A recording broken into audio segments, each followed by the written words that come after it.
நம்ம இன்றைக்கி Ola S1 Pro plus Gen 3 பைக்கோட சின்ன ரிவ்யூ பற்றி பார்க்க போகிறோம்.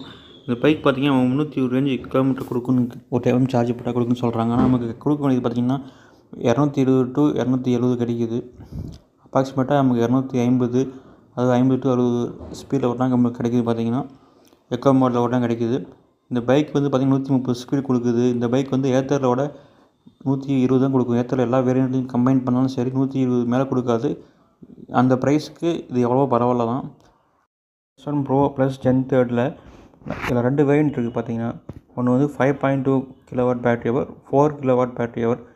அதாவது 5.2 kW பேட்டரி ஹவர் வந்து 320 கொடுக்குன்னு சொல்லியிருக்காங்க. நம்ம கிடைக்கிது பார்த்திங்கன்னா 220 to 270 கிடைக்கிது. நமக்கு மைலேஜ் கிடைக்கிது, கிலோமீட்டர் கிடைக்கிது ஒரு டைம் சார்ஜ் போட்டால். அதே மாதிரி 4 kW ஹவர் பேட்டரியில் பார்த்திங்கன்னா 242 கிடைக்குதுன்னு சொல்லியிருக்காங்க ஒரு சார்ஜ் போட்டால். ஆனால் நமக்கு கிடைக்கிறது பார்த்திங்கன்னா நமக்கு 160 to 170 150 ரேஞ்சு மேலே 150 to 170 நம்ம கண்டிப்பாக கொடுக்குது ஒரு டைம் சார்ஜ் போட்டால். இது வந்து கண்டிப்பாக கொடுக்குது. இது இந்த ஓலாவில் பொறுத்தவரையும் நமக்கு ரேஞ்சுன்றது கொடுக்குது.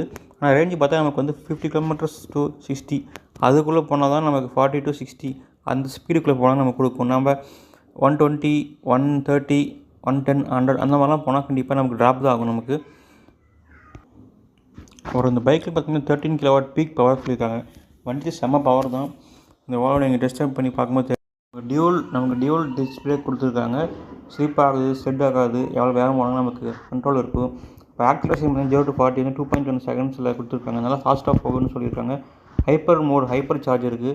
சார்ஜிங் வந்து நமக்கு 7 ஹவர்ஸில் குயிக் ஆகிடுது நமக்கு. அப்புறம் டியூல் ABS கொடுத்துருக்காங்க. அப்புறம் மோட்டர் வந்து இங்கே சென்ட்ரல் இருக்குது. நமக்கு பெல்ட் மூலிமா நமக்கு இந்த செயின் மூலிமா நமக்கு வந்து நம்மக்கிட்ட இது ஏத்தர் பார்த்து பெல்ட் தான் இருக்குது. இதில் வந்து செயின் கொடுத்துருக்காங்க. அடுத்து பார்த்திங்கன்னா வந்து நமக்கு பிரேக் பை ஒயர் கொடுத்துருக்காங்க. பிரேக் வந்து நல்லா நமக்கு ஒயரில் கனெக்ட் பண்ணியிருக்காங்க சாஃப்ட்வேர் மூலிமா. அப்புறம் வந்து ஏத்தர்லேருந்து பார்த்திங்கன்னா ஏத்தர் ஸ்டாக் 7 கொடுத்துருப்பாங்க. இங்கே மூவ் OS 5 கொடுத்துருக்காங்க. நமக்கு ஏத்தர் ஸ்டாக் 7ஓட இந்த OS அப்புறமேட்டுக்கு பார்த்திங்கன்னா ஃபியூச்சர்ஸ் நல்லாவே இருக்குதுன்னு சொல்லலாம். அதை 5.2 kW பேட்டரி, 4.0 kW பேட்டரி இருக்குது.